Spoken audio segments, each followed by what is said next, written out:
Given events over the weekend in Israel, it seems like we might be, emphasis on might, at one of those inflection points that alter the strategic pattern of conflicts. In this case, the broader regional war underway in the Middle East between Israel on the one hand and the Iranian axis on the other, with America playing the uncomfortable role of Israel's friend but also its restrainer. Events are moving quickly. We recorded this update and analysis of what's going on in the region and what we might expect on Monday evening. Let's get into it. It is a prescription for war, this Iraqi invasion of Kuwait. December 7th, 1941, a date which will live in infamy. The bloody experience of Vietnam is to end in a stalemate. We continue to face a grave situation in Iran. The people who knock these buildings down will hear all of us soon. We shall fight on the beaches, we shall fight on the landing grounds, we shall fight in the fields and in the streets. We shall never surrender. For maps, videos, and images, follow us on Instagram, and also feel free to follow me on Twitter at Aaron B. McLean. Hi, I'm Aaron McLean. Thanks for joining School of War. I'm delighted to welcome back to the show Richard Goldberg. He is Senior Advisor at the Foundation for Defense of Democracies. He served on the NSC in the last administration. He's been Chief of Staff and Foreign Policy Aide to Senator Mark Kirk. He's been Chief of Staff and done other important jobs for Governor Rauner of Illinois. He serves in the Navy, in the Naval Reserves. He's been sanctioned by the Islamic Republic of Iran. He's a friend and all-around stand-up guy. Rich Goldberg, how the hell are you? I'm great. I'm upset that I've never been sanctioned by the Russians. Other people in town get sanctioned by the Russians. I don't know what I need to do. I mean, I've done things. I've done things, but I don't know. Maybe they like me, and that scares me. I don't know. Well, you can make some progress on. I mean, we're going to talk about Israel mostly, but like, feel free to make some progress on that front here on School of War. I'm embarrassed to say I'm unsanctioned. I'm comprehensively unsanctioned. Well, that if anybody's listening to this show, that is absolutely true. You are. Well, I mean, I'm affiliated with all kinds of organizations that have been sanctioned, but no one has put my name on a list, and I'm starting to take it a little personally. Is this your second or third time here on School of War? This is definitely I think second at least. We did economic warfare. That was a good one. Right. I like that conversation. Well, welcome back. Thank you. To discuss an evolving crisis in Israel in the north, though it sort of feels like it's just one long crisis there, but things have gotten acute in the last few days. So on Saturday, just for those who have not been following the news closely, there was a Hezbollah strike on a community in northern Israel, in the Golan, Majd al-Shams, that killed 12 children, a combination of small children and teenagers who were playing soccer. And events have been moving fairly quickly. We're recording this, I should say, at about 4:20 in the afternoon Eastern time here in the United States. I say that just this will go up sort of pre-dawn tomorrow, but obviously a lot can happen in these situations in 12 hours. Give us a sense, Rich, of where things stand in Israel, what the status of decision making is, where the decision currently lies, and best guesses on scenarios for what we're going to see in the next few days. So I think important for everybody to reflect on the fact that Hezbollah entered this multi-front war that Iran is waging on October 8th. So October 7th, we had the massacre from Hamas into the Gaza envelope. October 8th, you start seeing Hezbollah firing into northern Israel. And they do this in multiple ways. They have anti-tank guided missiles. They have various kinds of rockets. In their arsenal, they have short-range ballistic missiles. You have seen actively use drone warfare against Israel in various ways. And the Israelis have taken casualties. There have been over 20 civilians killed, including in this most recent horrific massacre on the soccer field. There have been roughly the same number of IDF soldiers killed as well on the northern border. And so this is an active war front where, because of the constant bombardment and, more importantly, the threat that Hezbollah's special forces, they call them the Radwan forces, who have operated all along that northern border of Israel for months, if not years now, threatening the potential for an October 7th-like invasion massacre to the northern border communities. All those communities on the border have been evacuated. So, anywhere up to 100,000 people no longer in their homes, evacuated. They're close to the Lebanese border. You have communities in the Golan Heights that are not evacuated but are under threat of rocket or drone attack at any given moment. In fact, we just saw that play out tragically on that soccer field. And then you have other major cities in northern Israel that are also under threat. And we've seen Hezbollah start reaching down a little further south, seen areas where they're going after either IDF command posts or they'll release drone footage to say, hey, we can reach out and touch Haifa if we want. We've just been over the port, and here's the footage of our drones that were over there a few hours ago. So this is an active front. The Israelis have been responding, I would call it in a tit-for-tat manner. I don't think they would describe it that way. They put a pretty good spin on this, that they've methodically been taking out leaders of the Radwan forces, leaders of the missile forces, the drone forces of Hezbollah one by one. But the way they do it is, if Hezbollah attacks, you can expect in a few hours a retaliation by the Israelis, and the Israelis will go after a certain target that's on the target list. If they find a high-value target that's time-sensitive, they will act on that. We've seen them do that. The most interesting, obviously, that we saw, and I will include sort of Syria into this entire front. I think people think about this just as far as Hezbollah in southern Lebanon, but there is a Syria front to this as well that is included, because Syria is the logistics hub, the support hub that the Iranians provide to Hezbollah to bring in the weapons that they will fly into Damascus and then drive over to Hezbollah in Lebanon. And you did see a major escalation by the Israelis in going after a pretty high-level IRGC set of senior leaders who were meeting in Damascus, which prompted, if everyone remembers, the Iranian missile attack against Israel later in that week. But the reason why I bring this up is this has been a tinderbox. This has been a slowly escalating conflict since October 8th, where Hezbollah looks at the chessboard and says, we have effectively shrunk the state of Israel. We are in an environment here where we can continue to very incrementally escalate. We'll pull out a weapon system that goes a little farther. We'll push a drone a little farther south. We'll hit a target that went boom. A few people got killed or injured. There's a little bit of a crisis around it, but not quite enough for the Israelis to say, okay, it's time for us to take the gloves off. We're going to escalate. We're going to go to war. And by the way, you have two other things going on at the same time. A war still in Gaza against Hamas, and the Israelis not wanting to have this two-front war, all-out war at the same time, and an American president who's already putting Israel under enormous pressure to get a ceasefire in Gaza, let alone opening up in a much larger way a front in Lebanon against Hezbollah. That's not on the table for the Americans. And that has not been on the table since October 8th, when the Israelis reportedly wanted to have a preemptive strike against Hezbollah early on in the conflict to take care of a lot of the threats that you see now playing out, the capabilities that may have been out, not fully secured, personnel that hadn't been moved to safety and secure locations. The Israelis were contemplating this. American president got on the phone and said, don't you dare open a front in Lebanon. We'll support you in Gaza, but not in Lebanon. Okay, so that's a lot of things to hold in your head. Add on to that the global munition shortages caused by the war in Ukraine, stressing the Israeli military, stressing the American defense industrial base and the ability to provide certain systems at any given moment to the Israelis, especially those that you might need in a large-scale operation in Lebanon.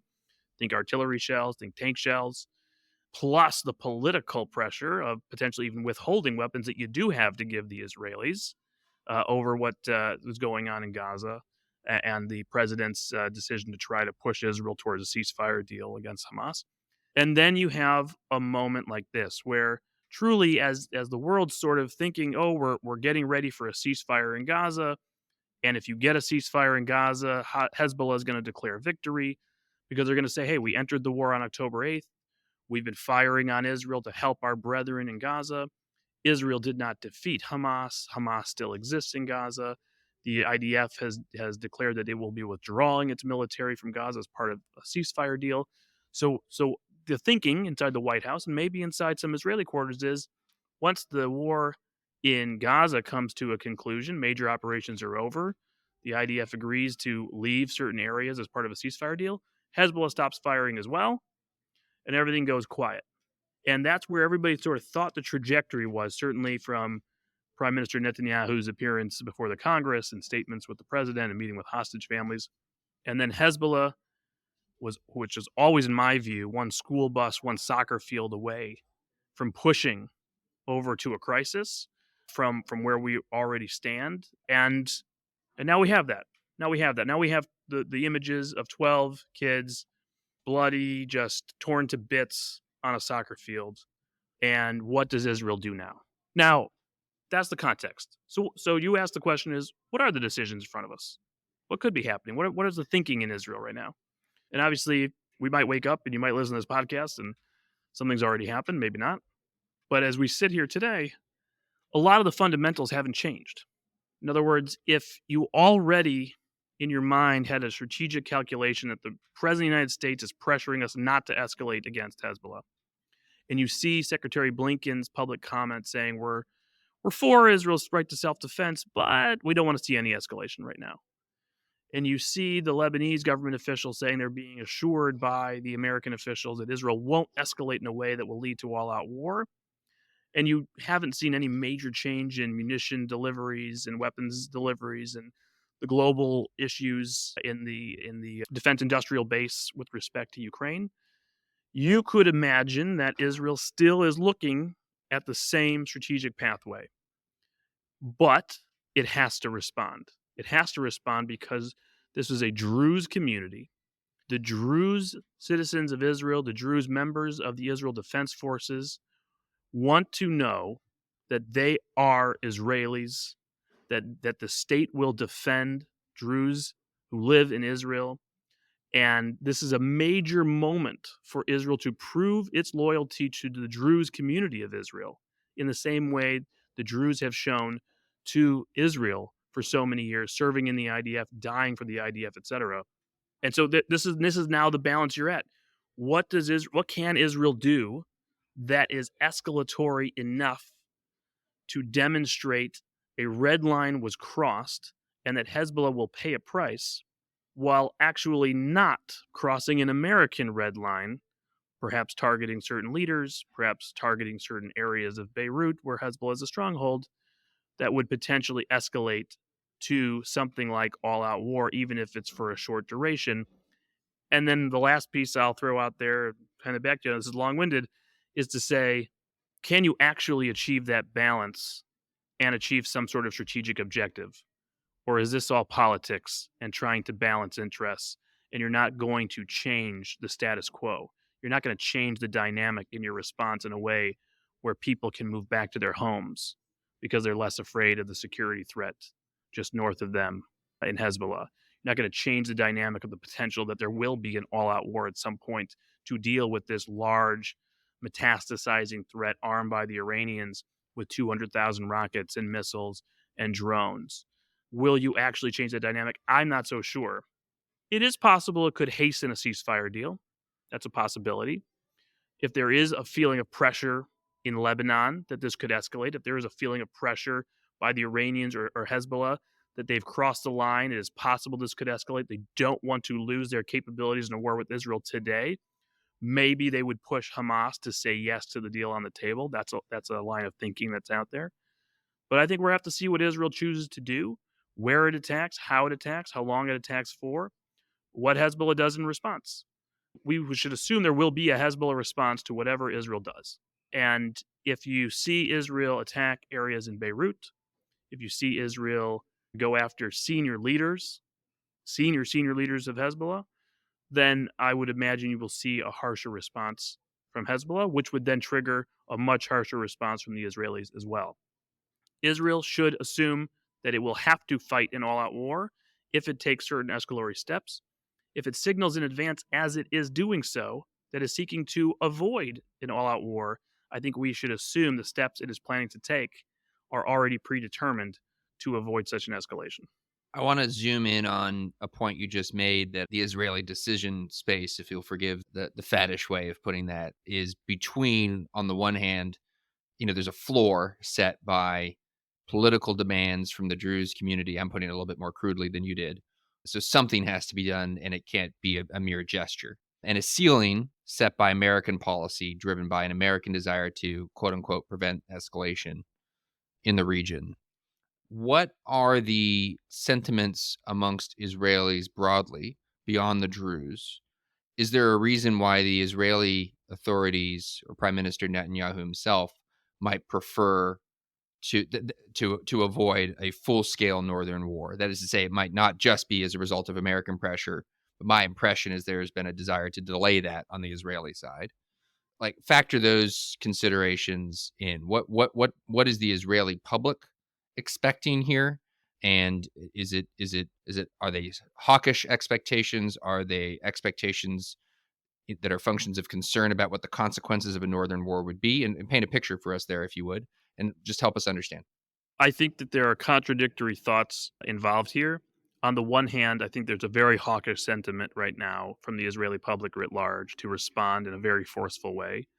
There is a feeling of incredible love and camaraderie between Jewish citizens of Israel and the Druze citizens of Israel. They fight together in the IDF. They're friends. This is real personal to Israeli Jews to see the Druze community suffering in this way. And they sort of feel like this is a triggering event. What does it matter if it's a Jewish kid on a soccer field or a Druze kid on a soccer field or somebody else on a soccer field? This is Israel. This is our sovereign territory. This could have been anybody else. And it can again be somebody else at any given moment. Next time it'll be a school bus. Next time it'll be something horrific. When are we going to act, is what they would say. How long must this go on for? How are we forfeiting our sovereignty to a terrorist organization directed, funded, trained by the Islamic Republic of Iran? A country can't go on like this. Henry Kissinger, by the way, said exactly this in 1982, right before the Israelis launched a major operation against the PLO in Lebanon.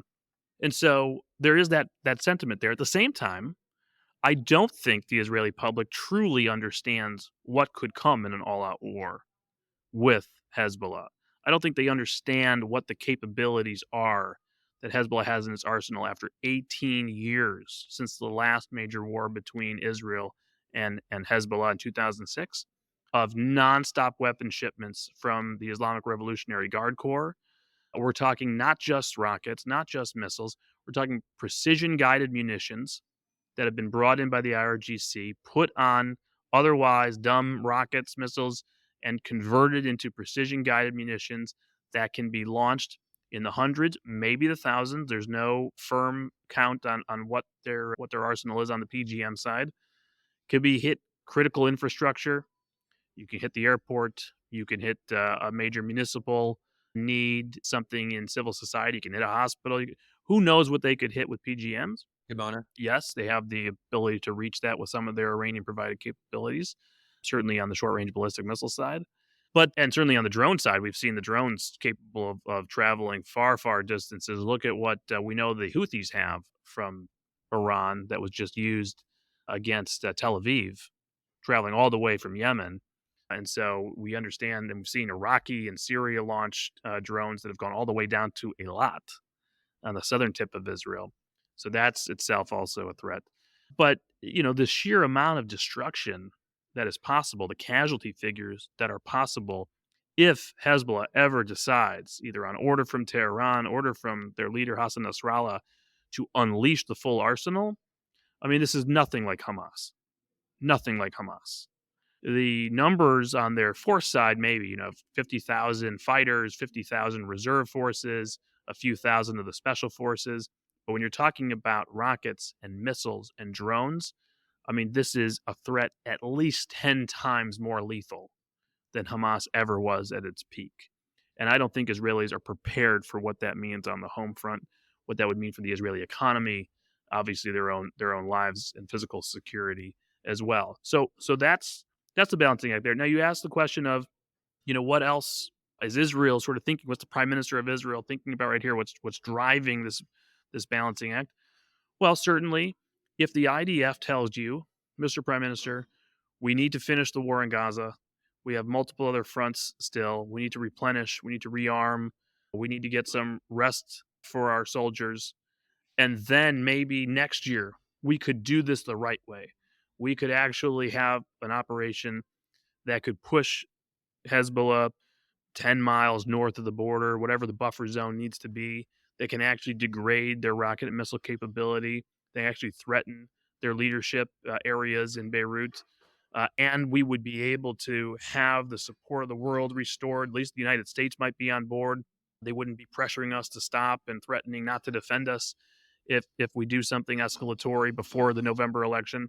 That can weigh on you and say, okay, well, what can we achieve right now that's achievable? What can restore some modicum of at least a feeling that we're doing something, not make things worse, if anything, defend the status quo, but try to be pushing back? So if that's your calculation there, that the IDF generals are telling you this can go better next year, we will have more munitions, we will have more focus, we will have more rest, we might have U.S. support that we don't have now.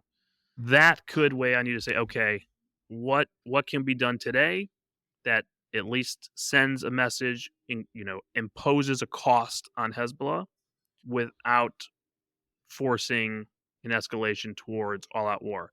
Now, I would argue that you don't necessarily have to imagine committing to the all-out war. You do need to be prepared for the contingency of all-out war to go down the path I'm going to suggest.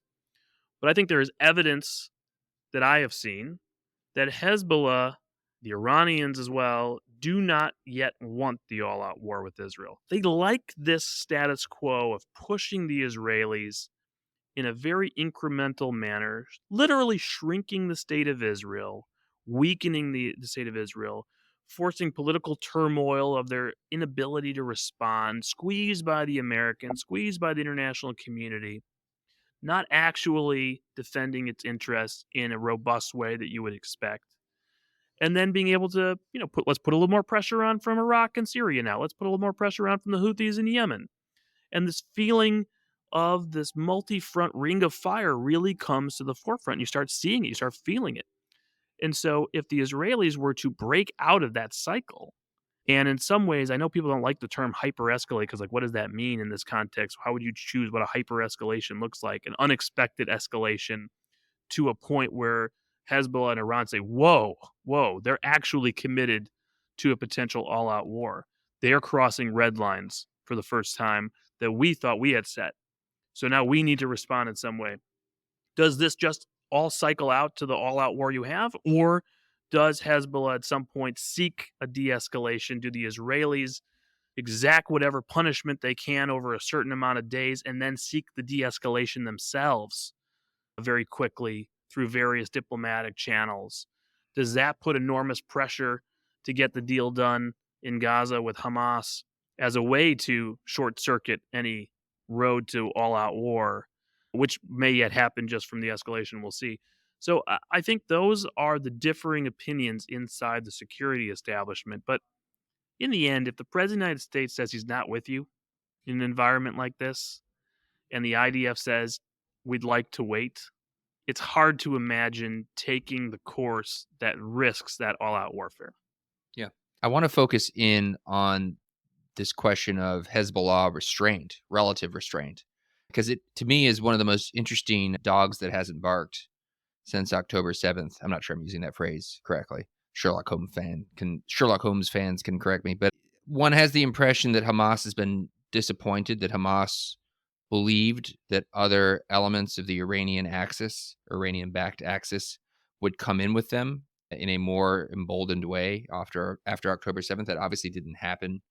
And there does seem to be, as you point out, relative restraint on the Hezbollah side. There's a sense that their significant capability is almost better as potential rather than actual capability. That once you fire the shot, you fired the shot, and you're gonna kill a bunch of Israelis. You might knock down a skyscraper or two in Tel Aviv. You might cause a lot of damage, and then you've caused a lot of damage. But realistically, you're not actually driving the IDF and the population of Israel into the sea. That's not happening. You might make some minor territorial gains with Redwan along the northern border. You'll lose them eventually. You can't sustain that. And so it's better as a sort of ever-present fear, a factor that you might attempt these things than actually doing it. And then, and this is interesting to me, and I'm curious to know your view here.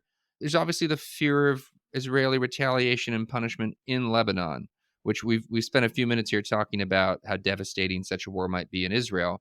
How devastating might it be in Lebanon? What are the Israeli capabilities? If this thing really, went all out, what might we expect? Well, this actually takes you to the Dahlia Doctrine, which dates back to 2006 during the Second Lebanon War, the war between Israel and Hezbollah. And Israel pounded away at Lebanon incredibly from the air. I mean, just took a massive toll on a lot of Lebanese communities' infrastructure, including in the Hezbollah stronghold neighborhood of Dahya in Beirut.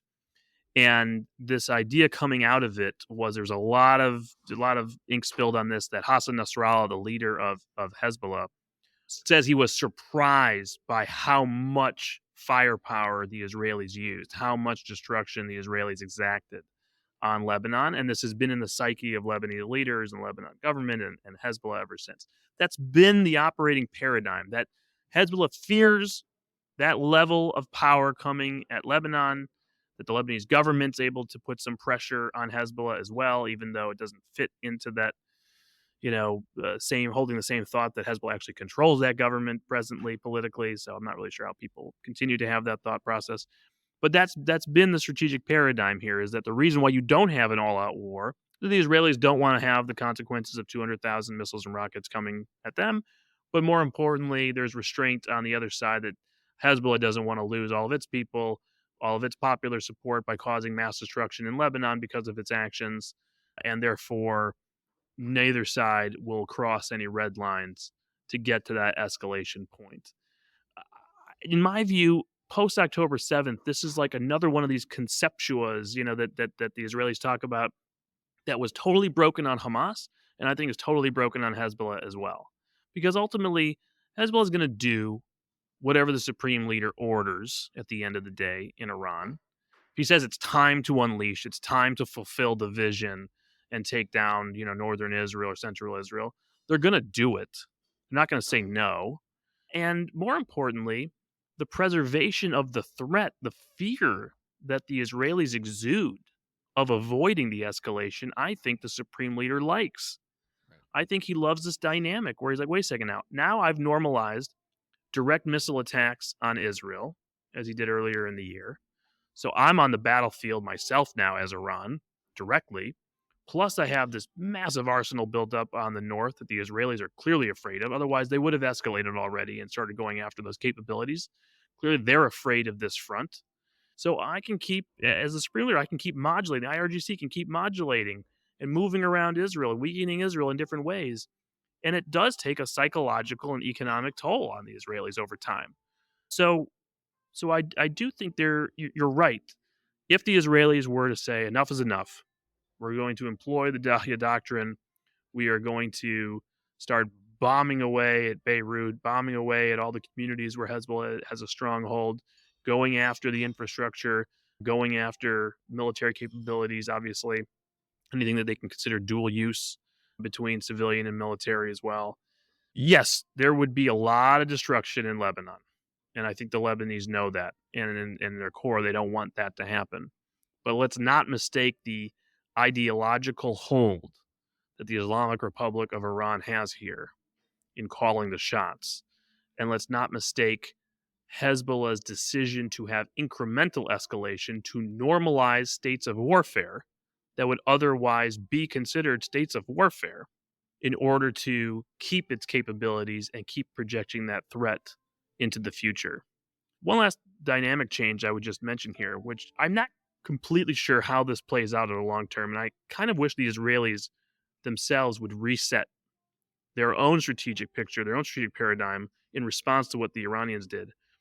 But for many years, we believed that Hezbollah was the deterrent to Israel going after Iran's nuclear program. That the Supreme Leader is building up this massive force, 200,000 missiles and rockets, PGMs. You come after a nuclear facility, we're unleashing Hezbollah all out. And Israel doesn't want that to happen. Well, now there's this thought process of, well, Iran's normalized direct missile attack on Israel already, direct UAV attack on Israel already. What happens if it's the other way around now? What if Iran's the deterrent for attacking Hezbollah? They both now are working together. So there is this separate piece here that I think we should think about is we're very focused on the Northern Front today. We've been focused on Gaza for months before that. We've been focused on their fronts whenever they flare up.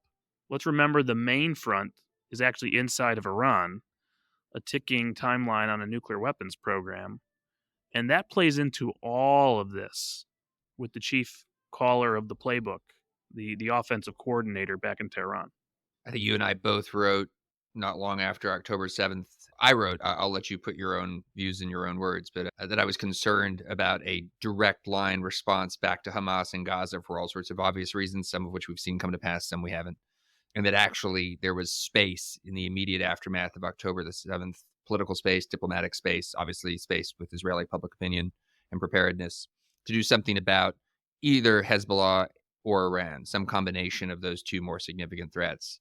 And I worry, some of the dilemmas that we have now are, we're predicted by people like Gallant in the war cabinet back there at the start. But let's talk for a minute about Iranian grand strategy, if you will. You sort of made reference to the Iranian concept here a few times, and you and I have had conversations that we have not recorded on this. It's not possible in 2024, and not likely to be possible in any meaningful time horizon, that the Iranian axis, Hezbollah, Hamas, terrorists operating out of the West Bank under whichever banner, the Houthis, Syria, et cetera, et cetera, et cetera.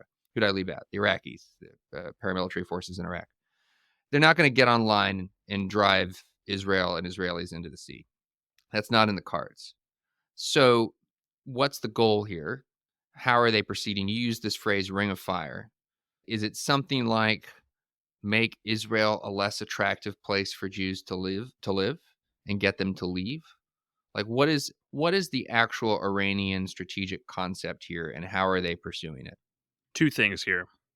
Number one, I very much like the phrasing that our mutual colleague, some of our listeners will know, Mark Dubowitz, the chief executive at FDD, Foundation for Defense of Democracies. He says, this is the weapon of mass distraction from Iran's pursuit of a weapon of mass destruction. I like that framework. I think that works. I think that's right. And to sort of put a finer point on that and some of the details, what has Israel been doing for several years now very effectively? They've been taking the fight inside of Iran through clandestine means, covert operations. You've seen sites blow up. You've seen drones attack sites from within Iran.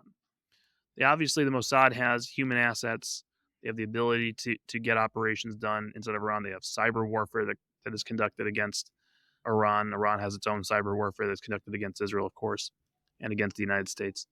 But I think Iran sort of got tired of this, saying, why are we playing defense here? We have all these assets on the board, which are our terror proxies. It costs very little in relative terms for us to arm, equip, train these assets. They can foment conflict and chaos. It's going to keep the United States busy. And more importantly, it's going to end up surrounding the state of Israel on its borders to have to fight wars on multiple fronts, while we start taking the pressure off from Israel now being distracted of being able to conduct these operations inside of our own borders on a sustained basis, while we move forward with our missile program, while we move forward with our nuclear program. And at some point, when we are ready, when we're entrenched throughout the region, when we feel like we have taken control of certain strategic areas, it used to be that you would just think that they're talking about ground lines of communication. We think of Syria into Lebanon, Iraq, being able to go straight across. Now we're talking about sea lines of communication, strategic waterways, being able to shut down the Red Sea whenever you want via the Houthis with missile attacks. This is starting to look like grand strategy. And you hook your future onto China, onto Russia. You align and deepen your partnerships with the great powers that are challenging the United States, become an even more attractive asset to them as you are building this infrastructure throughout the Middle East. And at some point, you cross that nuclear threshold and you join them as a nuclear power that is opposed to the United States.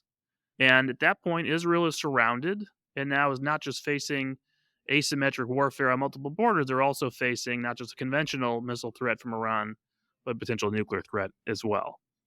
That is what I think grand strategy is here. And then, of course, Iran doesn't just play local games. They don't just play home games in the Middle East. They also operate abroad.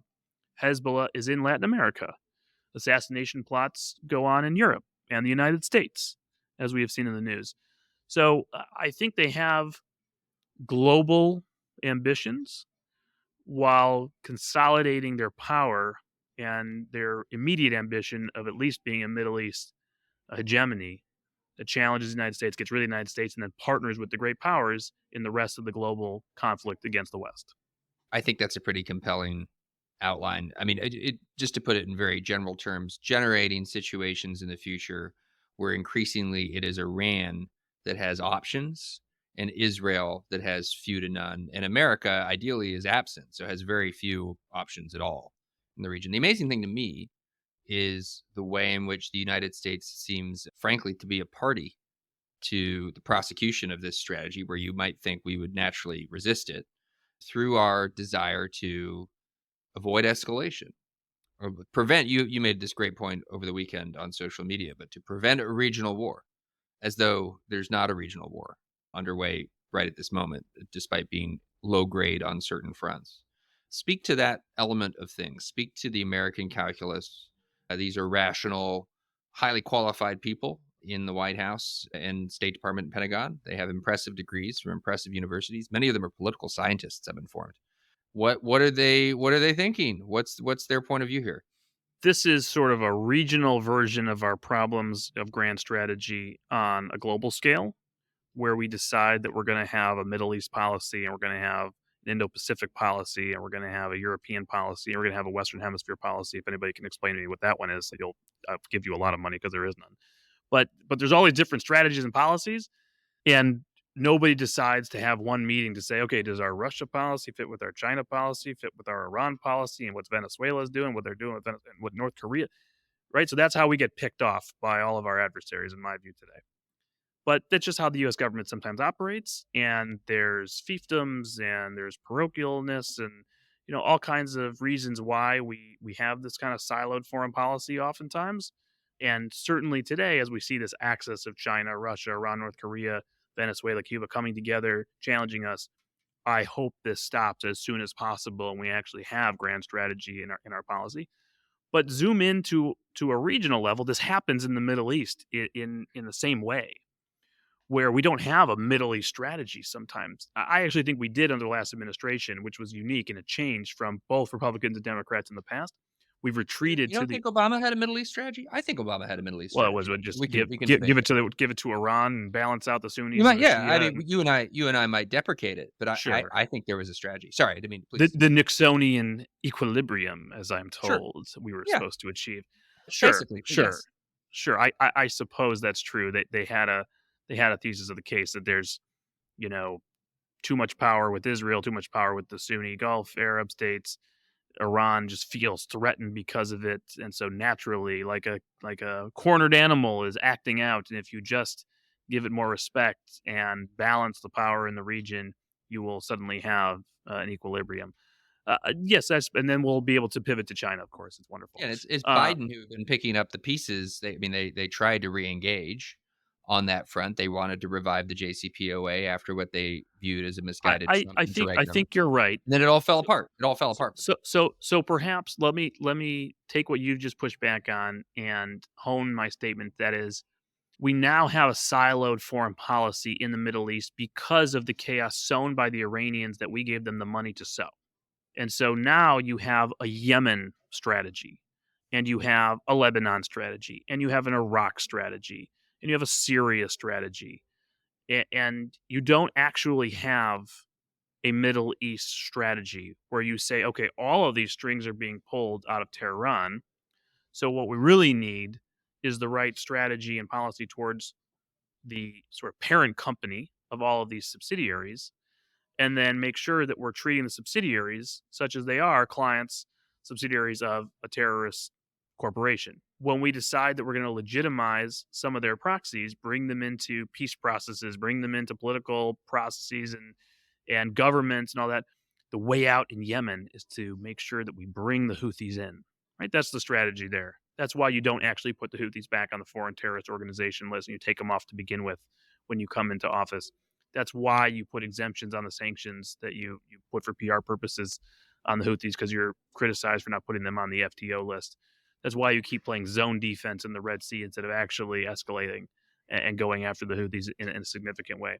Iraq, right? The fear of upsetting the apple cart in there because, ooh, well, we can't get tough on the Iranians there. We can't get tough on the Iraqis with their Shia militias and being in bed with the Iranians because otherwise they might ask us to leave. And so we just need to make sure we're in a posture there as well of legitimizing, bringing into power, bringing into influence the militias that are funded by Iran and, by the way, the Iraqi government with our own money as well, who then turn around and attack U.S. forces, send drones into Israel, etc. Syria, you have just obviously not just because of the Iran policy, but because of Obama's failure during the Civil War and allowing Assad to stay in power here and having complete chaos in Syria and then allowing the Iranians to fill that vacuum over the last number of years. Lebanon, believing that the Lebanese armed forces are somehow a force for good still in Lebanon, even though they ultimately take orders from Hezbollah because Hezbollah controls the government. So we still send hundreds of millions of dollars into the LAF every year while Hamas and Hezbollah and Islamic Jihad run a coordinating cell with the IRGC in Beirut. Preposterous. So all of these policies are done in silos. I would argue during the Trump administration, sort of the opposite of how Obama had a view of let's give over power, let's give over influence and resources to the Iranians, and somehow that will improve the situation. As we saw the region starting to fall apart, we reunified a policy of saying, okay, let's not have siloed policies, let's have an Iran policy, maximum pressure on Iran, maximum support to our allies, and see where that leads us. Roll Iran back to their borders in the region as best as possible, drain the resources for their terror proxies, promote peace and stability, and we got the Abraham Accords. We've fallen away from all of that. So that's why I think we are where we are today. We refuse to go after the head of the octopus, as the Israelis would say. And that is a problem not just for the United States, not just for Israel, but I think for the world, because if you're looking at this in grand strategy, if you're looking at this from the global stage, and China seeing Iran as a strategic partner, Russia seeing Iran as a strategic partner, Venezuela seeing Iran as a strategic partner. There is this powerfully held desire, and this is not a Republican or a Democratic or a left or a right thing, because I think there are people in both parties who feel this, a powerful desire to avoid escalation. On one level, for its own sake, because war is bad and we would like to prevent a wider war that might affect American interests. But two, because there is pretty widespread agreement, I am among those who agree to this point, that the Middle East is not the primary theater of conflict for the United States, and that we need to be careful about the requirements that are imposed on us there, considering what we have coming down the pike at us in the Pacific, let alone we have an actual European war simultaneously that we are supporting a party in. But then this desire to avoid escalation as the mechanism for making our life easier in the Pacific or Europe, depending on what you want to look at, is to me the fundamental fallacy, the fundamental error, as evidenced by what we see happening before us. The notion that if we broadcast our desire to keep things tamped down, that will lead to things being tamped down, despite data point after data point after data point to the contrary, suggesting that, in fact, if we flipped our approach and projected strength and suggested, to your point, Iran, if you keep messing around, there will be serious consequences and we will be first in line to deal them out to you. That would actually then generate the outcome that we want. And the friends of escalation avoidance, whether in this administration, whether Republican foreign policy experts, have never been able to explain to me is how the manifest consequences of their preferred course of action, which right now is a regional war, granted at a low boil in many places, but a boil nevertheless, which threatens at any moment to boil over. We may be at that moment right now. It's too soon to say. How that improves our hand when it comes to staring down Beijing or Putin, for that matter. I don't get it. I simply don't get it. I don't get it at all. I mean, let's just take a China perspective, okay? We're preparing for a massive conflict with China potentially. Okay, we want to make sure we have the military that we need to either deter or win that conflict if it should come. And we want to make sure we have the economic statecraft in place as well to increase our leverage and decrease our vulnerability. I think everybody would agree with that statement. So then I look at different parts of the world and how they play into it, because China's not just in its own backyard. China is everywhere. China also imports or exports to everywhere. And so when I look at the Middle East, I say, okay, does our policy, is it good if one of our closest historic oil producing allies of a region that is supplying our top adversary with its energy needs moves out of our orbit and into China's orbit? Is that good or bad for us? I think that's bad for us. If our policy on Iran drives that to happen, then we have the wrong policy on Iran. If Iran acquires nuclear weapons and is therefore able to deter the United States from taking any actions against potentially, let's say, China's energy supplies from the Middle East, is that good or bad for us from an option set perspective? Should we get to an all-out conflict with China? I'd say it's bad for us. So we should absolutely ensure that Iran never gets a nuclear weapon. If you're saying, okay, we need to prioritize our resources so that we can defend ourselves and deter that conflict from ever happening in the Indo-Pacific and focus on China, and we need to empower our allies to take more of the burden of the security threats in other regions, does it make sense to have a policy that weakens those allies and makes it impossible for them to actually take on that security burdening role? Does that allow Israel to do better to alleviate our resource constraints if they're facing an 8-front war against Iran, because our policies are such that we're making Iran flush with cash, not fearing American military power in any way, and therefore allowing them to march through the Middle East and weaken the key ally you're expecting to take care of this region while we focus on the Indo-Pacific? So this is one big way of saying, absolutely, you are correct. We need to ensure that we have a grand strategy here. Adversaries, wherever they are, that can weaken the United States, that can weaken our allies and therefore distract the United States when our allies get cut off at the knees, and distract us from actually being able to achieve the objectives that we may all share in the Indo-Pacific, mean that you need to adjust the strategy to ensure that you are weakening those adversaries and strengthening those allies.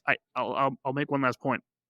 I've been searching for a metaphor for so long of how to respond to this idea of all other threats are secondary to China. China's our top threat. We can all agree. But 2, 3, 4, 5, and 6 need to just take a back seat. We can't be the ones focusing on them. We don't have the resources. We just can't do it. Let's only focus on China. I thought for a while the right metaphor was maybe like a doctor and, somebody got an infection in their leg. And the doctor said, don't worry about the infection. We got to treat this thing on your head. And then they came back to the doctor and said, well, now I have this infection in my arm. And he said, oh, don't worry about the infection in your arm. We got to treat this thing on your head. And then the patient dies of sepsis or something, from the infection in the arm and leg, while the thing on the head actually didn't kill them. Right. So that was one metaphor. I don't love it. I think I kind of played with it for a while. Now I thought about a better one that's a really much better image. It's Monty Python when that knight keeps getting different limbs sliced off of him while threatening that he's still going to take you down and defeat you.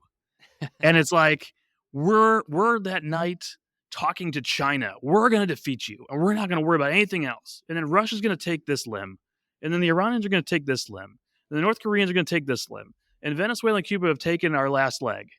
And now we're just this body stump staring at the Chinese saying, we are going to defeat you because all of our resources are pointed at you. And it's absurd. It's absurd. Yeah, that's a fun one. You made, I think, a really important point, sort of in passing, and I want to be respectful of your time here, so I'll ask you to expand on it. That'll be my last question. But the connection between an Iranian nuclear capability and American strategy vis-a-vis China, namely, God forbid, if there is a war in the Pacific, one might imagine a blockade of mainland China, or certainly some sort of effort, one way or the other, maybe short of a full-scale blockade, to restrict the movement of war-making materials to China. Obviously, that would implicate energy resources out of the Persian Gulf, stuff that would move through the Strait of Hormuz, the Strait of Malacca, and then up into the Pacific. The existence of Iranian nuclear weapon, plus an Iran aligned with China, which you make a strong case, is in mutual Iranian-Chinese interest, and others have written on this subject. Mike Durant at the Hudson Institute had an excellent essay on this about a year ago, I think. That would severely complicate our ability to enforce such a blockade or sub-blockade, interdiction, whatever it is that we want to do, whatever war plan we have. These things are not, in fact, unconnected. These things are related. These countries talk to each other. They want different things out of the world. Iran's vision of the future is different from China's vision of the future, but those visions do agree on one thing, and that's we're a problem and they want us out. And we will have to leave for another time, and we can do a whole nother episode talking about our actual interest in being in, because I think it's reasonable to listen to all of this and to think, well, what the hell does it have to do with us here in America anyway? And there are good answers to that question. But that point, the link between the Iranian nuke, Rich, and war plans vis-a-vis China, I think is actually an essential point. It hasn't received enough. Well, listen, I touched on an energy hypothetical, but there's an entire force posture that changes once they have nuclear weapons. It just has to. Alongside their advancing missile programs, we start thinking of other potential threats and contingencies that a China-led axis can use using an Iranian nuclear weapon, the same way that Russia will deter us in certain ways and already does with their nuclear forces. The Iranians will add that dynamic as well towards Europe and eventually the continental United States as well. Their ability to wreak havoc, sow chaos on a much broader scale than you already see today, because they're going to say, well, what are you willing to do? What are you going to do to us now when the Houthis do certain things in the Red Sea? What are you willing to do now when we just take control of Baghdad and Iraq falls to Iran? What are you going to do now when Israel is under much, much broader multi-front attack and there's an all-out war? Are you really willing to intervene here? And the Chinese then use those moments to make their moves with the distraction on steroids that the Iranians are able to create. I think for all of those reasons, plus the economic statecraft piece, people don't understand that sanctions relief, for one, is sanctions relief for all. The way that money flows, the way that commerce can happen, the way sanctions evasion works. If you say, hey, let's just throw an appeasement pack at the Iranians to keep them quiet for a while so we can work on China, the Chinese are going to use that sanctions relief corridor for their benefit. The Russians are going to as well. If you say, okay, let's take off some sanctions from Venezuela to see if the election can turn out well, yeah, that worked out. While we're also relieving some pressure on the Iranians, and the Iranians and Venezuelans are in bed together, and the Russians are also in Venezuela, so the Russians are benefiting from the sanctions relief over here, and the Chinese figure out how to capitalize. So all of this, again, if we are making policy in silos, we're going to lose. We're absolutely going to lose. Yeah. There was a great teacher of international politics and strategy, taught at Claremont for many years, named Bill Rood. And he was fond of saying, and there's a collection of his writings, I believe, called by this name, you run the show or the show runs you. And by the way, that is my answer to the question for those who ask, well, what the hell is any of this business of ours anyway? It does not feel like we are running the show right now. It feels a bit like the show is running us. Rich Goldberg of FDD, I always benefit from our conversations. You're a really smart guy. Thanks for coming on and updating us on where things stand. Thanks for having me. This is a Nebulous Media production. Find us wherever you get your podcasts.